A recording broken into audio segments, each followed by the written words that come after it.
Welcome into Jags Now, presented by Chat Sports. On this upcoming episode, we're going to be breaking down the Jaguars' latest depth charts after 2 weeks of the NFL free agency period. But this news came in literally right as we were about to push out the video, and I'll kind of break it down real quickly as to why Jake Bobo won't be included in this video. But per Field Yates, he tweeted this out. The Jaguars are signing Seahawks restricted free agent wide receiver Jake Bobo to an offer sheet. Seattle has 5 days to decide on whether to match the offer.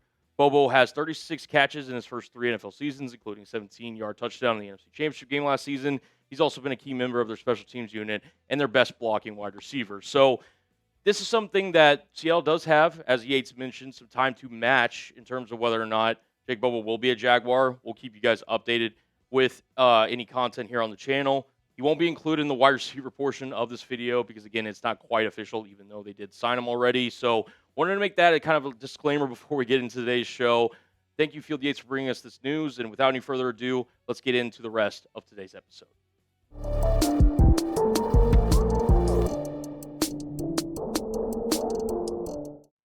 We are now roughly 2 weeks through NFL free agency, or at least the start of it, here for the 2026 NFL offseason. And I thought on today's show, we could kind of go through the Jaguars' kind of updated depth chart through these kind of first 2 weeks. This is Jags Now, presented by Chat Sports. I am your host, Cullen Brown. Welcome into today's show. Hopefully you enjoy the content. And without any further ado, let's just kind of recap everything that's happened free agency-wise for the Jacksonville Jaguars, just to kind of get everybody caught up to speed if you're, for whatever reason, unfamiliar with some of the Jaguars moves that they made. It started off with Quentin Morris being re-signed on a 1-year, $3 million deal. That, I think, is going to be a really pivotal signing that I think he has a chance to really blossom here in 2026. We also follow it up with literally right at the deadline, re-signing Monteric Brown, 3 years for $33 million. We talked about it all offseason, how crucial it was to get him re-signed. Jaguars ultimately get it done. Dennis Gardeck re-signs with the Jaguars as well. And then the one external signing, Chris Rodriguez coming over from the Washington Commanders after you lose Travis Etienne, however you want to say it. In free agency, you add C-Rod into that backfield. We're going to talk about it more here on today's show. In terms of the losses, we mentioned it. Travis Etienne heading to New Orleans. Devin Lloyd to the Carolina Panthers. Greg Newsome heading to the New York Giants. Johnny Munt heading to the Philadelphia Eagles. And then you have Andrew Wingard heading to the Arizona Cardinals. And De'Ami Brown heading to the Washington Commanders. So that is everything in terms of people that have either joined or rejoined the Jacksonville Jaguars, and then people that have left the Jaguars. So just wanted to make sure we're all caught up before we get into this depth chart video. But I want to get a kind of pulse check here from you guys that are watching at home. What is the Jaguars' biggest roster need? Is it running back? Is it linebacker? Is it defensive tackle? Maybe it's another position that I haven't previously mentioned. Let me know down in the comment section below. Without any further ado, let's get into today's show. All right, starting off with the quarterback depth chart. No real changes, no real surprises, but figure we got to at least name it off. Trevor Lawrence, QB1, he's still rocking and rolling, along with Nick Mullins as the ideal number QB2. I think he's a really underrated backup, by the way. Shout out to Liam Cohen for kind of getting him locked in, and then Carter Bradley there at QB3. And for Trevor Lawrence, he had a season, really you could argue his breaking out season in the NFL this past year under first-year head coach Liam Cohen. 61% completion percentage, over 4,000 yards. 38 total touchdowns. I mean, he was truly phenomenal for this Jaguars offense. And I just really hope that as this relationship between Cohen and Lawrence continues to grow, as obviously, pieces will get either extended or, they'll trade out for this, that, or the other, they continue to build this relationship in Jacksonville. And I think that Cohen really is Trevor Lawrence's kingmaker, as it were. And I think that they've got these guys now locked together in duo step, and I'm interested to see what year 2 has for this quarterback in Trevor Lawrence and Liam Cohen and this entire Jaguars team. Moving on over to the running backs now, no more Travis Etienne, and we've got some new faces, or at least one new face here on the running back depth chart. Bhayshul Tuten, I'm still having as the RB1 right now. I do think that he is going to be, if I had to split it one way or another, I think it would be somewhere between 55-60% of the touches I would imagine go to Bhayshul Tuten, with Chris Rodriguez getting a healthy portion as well. LeQuint Allen is your RB3. You've obviously got DJ Dallas in there as well, alongside Jaquindon Jackson there in the running back depth chart. But I think people are kind of underestimating how much Chris Rodriguez is actually going to be a factor this upcoming season. I mean, you look at the numbers on screen. Obviously, Rodriguez, those numbers with the Washington Commanders. He's actually your most experienced running back on the roster in terms of workload and in terms of just being in the NFL. And I'd expect a healthy balance between Bhayshul Tuten and Rodriguez. Now, will there be some games where Chris Rodriguez does get more touches than Bhayshul Tuten? Perhaps. I mean, he obviously has the familiarity with Liam Cohen back from his days in Kentucky. That doesn't mean that Bhayshul Tuten should be worried or anything. I'm just curious to know how much of the workload Bhayshul Tuten's going to get in year two. Because clearly they saw enough from Tuten to be able to move on from Travis Etienne, however you say it. Now, is the question is you insert Chris Rodriguez. A, are the Jaguars going to add another running back? I highly doubt they're going to add one in free agency, which is kind of the limited options that they have at this moment. They add one in the draft, maybe, but I do think it's probably going to be set, that running back room. So how are the touches going to look between those three? I will be interested to see. Moving on to wide receiver. Now, you're going to notice that Travis Hunter is included on this wide receiver depth chart, and he is going to have a part-time, somewhat potential role on offense, but as James Gladstone and Liam Cohen kind of reiterated in their end-of-season press conference, Travis Hunter is going to be a part-time offensive player, full-time cornerback. So we'll talk about him more in the cornerback section, but the main three that everyone wants to talk about, Parker Washington, Jakobi Meyers, Brian Thomas Jr., who has been the subject of trade rumors this offseason, and I don't think that the Jaguars are going to necessarily have a given wide receiver one throughout this next upcoming season. And you look at the numbers on screen; those are Jakobi Meyers' numbers when he got traded from Jacksonville, by the way. So not including his Raider stats per se, but you see Parker Washington, who had a really strong end of the year, had it almost 900 yards, 5 touchdowns. Jakobi Meyers really jump-started the offense after the trade deadline. He had 42 grabs for 483, and then Brian Thomas Jr., the former first-round draft pick. Didn't have the greatest year as compared to 2024. I just think that if you're looking at the Jaguars wide receiver room, who's to say who's going to be the wide receiver one come the season? If I had to be a betting man, and again, I listed on the depth chart Parker Washington as that wide receiver one, that would be who my money is on. However, all three of these guys have a stake in claim that they could be the wide receiver one any given week and for the entirety of the season. And I'm really just Liam Cohen. I trust his offensive mind. I trust his ability to not only get these three wide receivers involved, but also Britton Strange, the backside of the backfield, this side or the other. And I don't know if there will be a consensus wide receiver one. To be honest, if I had to bet, I would pick Parker Washington, like I mentioned, but I think all three of these guys have the potential to be that lead guy in Jacksonville. But I'll turn it over to you guys. If you guys had to bet who is going to be the Jaguars wide receiver one this upcoming season, I want you to guys get down in the comment section and let me know. Type PW if you think it's going to be Parker Washington. Type JM if you think it's going to be Jakobi Meyers, or BTJ if you think it's going to be Brian Thomas Jr. It's a go either way race, in my opinion. I'm going to roll with Parker Washington, but don't rule out either Jakobi Meyers or Brian Thomas Jr. Moving on over now to the offensive line depth chart. We can go back to the tight ends after this one. You've got your starting five. So you have Cole Van Landen, Ezra Cleveland, Robert Hainsey, Patrick McCarry, and Anton Harrison. Those are your five. Those are your best five offensive linemen. And I do like where the Jaguars' offensive line is at this current moment. Walker Little and Chuma Adoga. I'm not confident in those backup tackles. I like Jonah Monheim. I like Wyatt Milam as your backup kind of interior guys. I like the depth that you have at that position. I am not confident in the Jaguars' tackles at this current moment. Walker Little, is he as fine for a swing tackle? Sure, but not at the price tag that he's currently set at to be in 2026.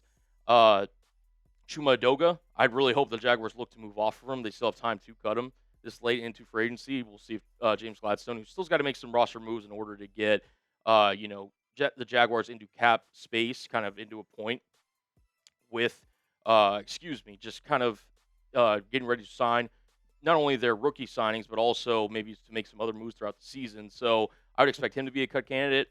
I'd imagine the draft, the Jaguars would upgrade the offensive tackle room. Moving on to the tight end depth chart here for the Jacksonville Jaguars. Britton Strange is going to be your lead guy. They're at your tight end one position. Quentin Morris, who we talked about kind of off the top, I think he has a real chance to be this team's tight end number 2 with Hunter Long sitting there at tight end number 3. We'll see if the Jaguars continue to hold him on. They did cut Johnny Munn. I figured Hunter Long would be somebody that they would cut right behind him, but I think that if you're looking at this tight end room, expect the Jags to potentially add more of a blocking tight end day 3 of the NFL draft.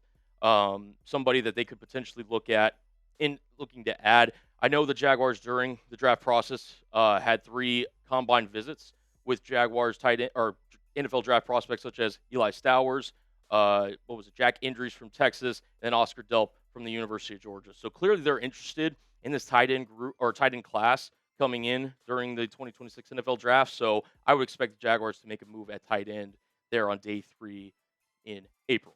Moving into the defensive side of the ball now. We've got the defensive line depth chart. Josh Hines-Allen, Eric Armstead, Devon Hamilton, and Trayvon Walker. I'll be honest, in terms of where I thought Jacksonville was going to go, in terms of the moves that they were going to make, I thought for sure one of Eric Armstead or Devon Hamilton were either A, going to get restructured, or B, possibly going to get cut, maybe as a post-June 1st designation.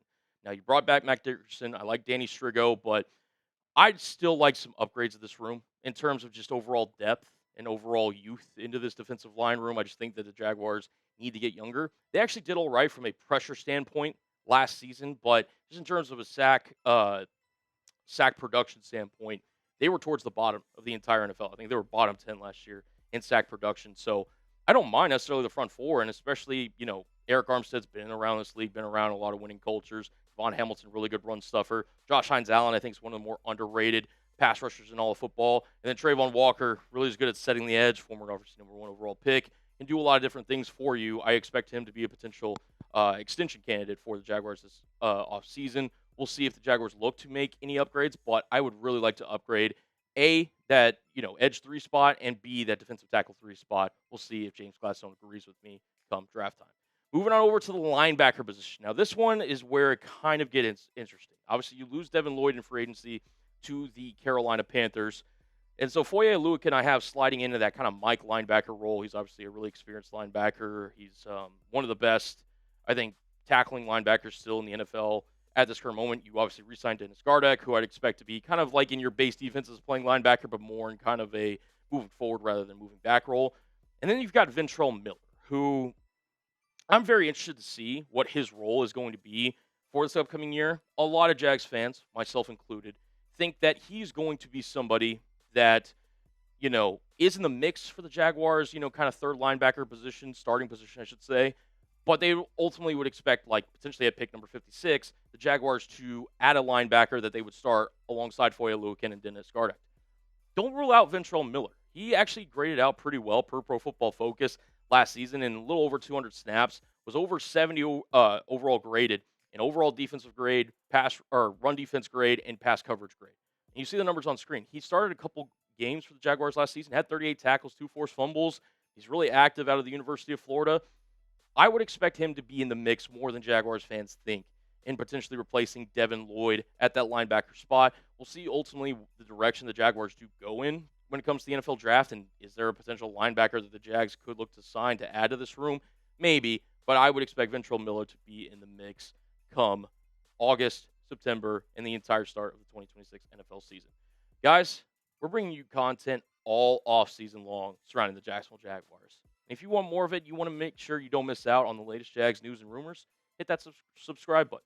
We're greatly appreciative of anybody who hits that sub button here on the channel, and it helps us grow this Jacksonville Jaguars community that we are trying to grow here at Chat Sports. Make sure you guys hit that sub button for all Jaguars content all offseason long.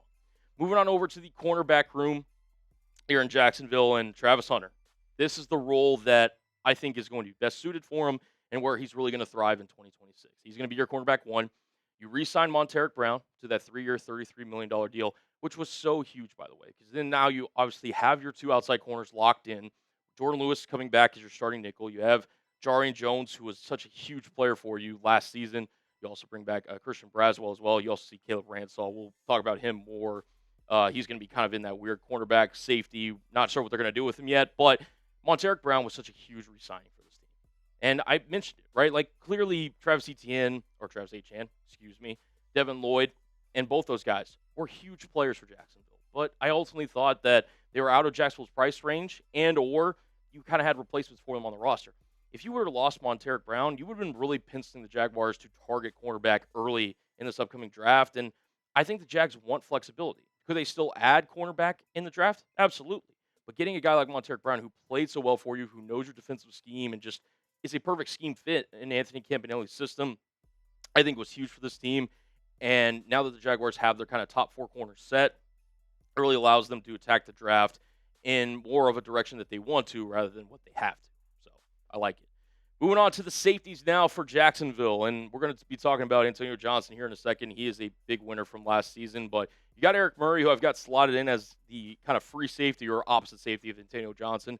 Safeties nowadays can really play either that single high or in the box role, so either way you look at it, Eric Murray and Antonio Johnson I would expect to be your starters. You got Rayon Lane, Caleb Ransaw. Could he make a potential, play for a starting safety spot? I'm not really sure. He obviously had that experience going back to Tulane, but Antonio Johnson, he was an absolute stud for you last season.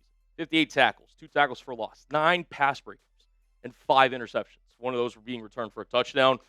He, to me, was one of the huge winners last season for the Jaguars defense, who was opportunistic, really just thrived in kind of Anthony Campanelli's system, who again returns for this upcoming year. And I'd expect the sky is the limit for Antonio Johnson.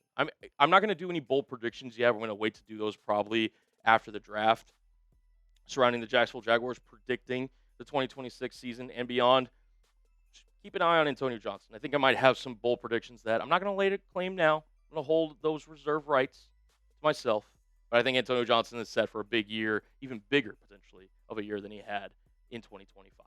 And to round things out, we've got the special teams. So obviously your kicker Cam Little, Logan Cooks your punter, Ross Mastic, is your long snapper. And then I've got Bhayshul Tuten as the kick returner at the moment. He is slated to be your starting running back. Do the Jaguars necessarily want him to be the kick returner? Maybe they put in a LeQuint Allen or DJ Dallas in there. So I kind of have that as a TBD right now. But as of it currently stands, I do have Tuten as the kick returner and Parker Washington as your punt returner for Jacksonville this upcoming season. I think he just kind of is a reliable person that obviously had that big punt return against the San Francisco 49ers, got that big playability, such a reliable part of their offense as well. They potentially look at, shuffling the punt return unit. We'll see ultimately what Liam Cohen does for that kind of side of the ball. And it should be interesting to see what he does. All right, guys, that does it. All the updated Jaguars depth charts ahead of the 2026 NFL Draft and a little post-free agency our depth chart kind of roundup for you guys. Made it to the end of the video. You already know what to do. Spam Duval down below in the comment section. And don't forget,